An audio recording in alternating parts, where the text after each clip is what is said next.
Guys আসসালামু আলাইকুম। কলা গাছ রোপণ করা হবে বর্ষা মাসে। হ্যালো এভরিওয়ান, আসসালামু আলাইকুম। আমি আপনাদের সাথে আমাদের যে পুকুরে মাছ চাষ করা হয়েছে 2 দিন আগে সেই পুকুরের তো ভিডিও শেয়ার করছিলাম, মাছের ভিডিও শেয়ার করছিলাম।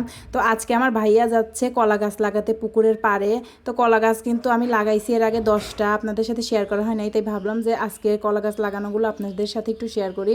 দেখুন আমার ভাইয়া কিন্তু প্রথমে মাটি খুঁড়তেছে, মাটি সুন্দর করে খুঁড়ে নেবে। মাটি খুঁড়ার পর কিন্তু কলা গাছগুলো সুন্দর করে রোপণ করবে। উনি কিন্তু এই কাজে অনেক পারদর্শী, আর সবগুলো গাছ কিন্তু উনি লাগাইছে। কলা গাছ অনেক ভালোই হয় এইসব জায়গাতে, উনি বলতেছে যে এইসব জায়গাতে অনেক ভালোই হয়, তাই কলা গাছ লাগিয়ে রাখি, মাঝে মাঝে দেখা যাবে যে অনেক উপকার হবে। মাটিগুলো কিন্তু সে স্টাইল করে করে খুঁড়তেছে, বলতেছে যে ভিডিও করেন, আপনাকে আজকেই ভাইরাল করে দেবো। তো দেখুন মাটি খুঁড়া কিন্তু কমপ্লিট। এখন ভাইয়া আসতেছে কলা গাছগুলো লাগাতে। তো কলা গাছগুলো কিন্তু ভাইয়া সুন্দর করে লাগাচ্ছে। অনেক কিন্তু বেশি গর্তও না, আবার একদম অল্প গর্তও না, মাঝারি সাইজের গর্ত করে কিন্তু কলা গাছগুলো লাগাতে হয়। তো কলা গাছ নিয়ে কিন্তু বসে আছে, ভাবতেছে যে কিভাবে লাগাবো, কোন সাইজে লাগালে কলা গাছগুলো ভালো হয়।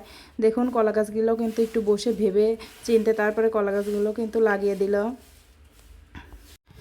এখন কলা গাছের চারিদিক দিয়ে কিন্তু আগলা মাটিগুলো দিয়ে দেবে, যে মাটিগুলো খুঁড়ে খুঁড়ে তুলছিল। মাটি কিন্তু একদম বেশি চাপাচাপি করতেছে না, হালকা করে করে আলতোভাবে মাটিগুলো দিচ্ছে। বেশি চাপাচাপি করলে নাকি গোড়ায় ক্ষতি হবে, তাই আস্তে আস্তে মাটিগুলো আলতো করে করে মাটিগুলো দিচ্ছে। তো ফাইনালি দেখুন আমার কলা গাছ লাগানোটা কিন্তু হয়ে গেছে। কলা গাছ আপনারা সবাই দোয়া করবেন আমার এই কলা গাছের যেন কলা ধরে। অবশ্যই কলার ভিডিও আপনাদের সাথে শেয়ার করব। তো আমার চ্যানেলটি একটু বেশি বেশি সাবস্ক্রাইব করবেন, আর আমার ভাইয়া তো সব কিছু বলেই দিছে। গাইস আসসালামু আলাইকুম। আমাদের এই নতুন একটা পেজ, এই পেজে আমরা নিয়মিত ভিডিও ছাড়ি।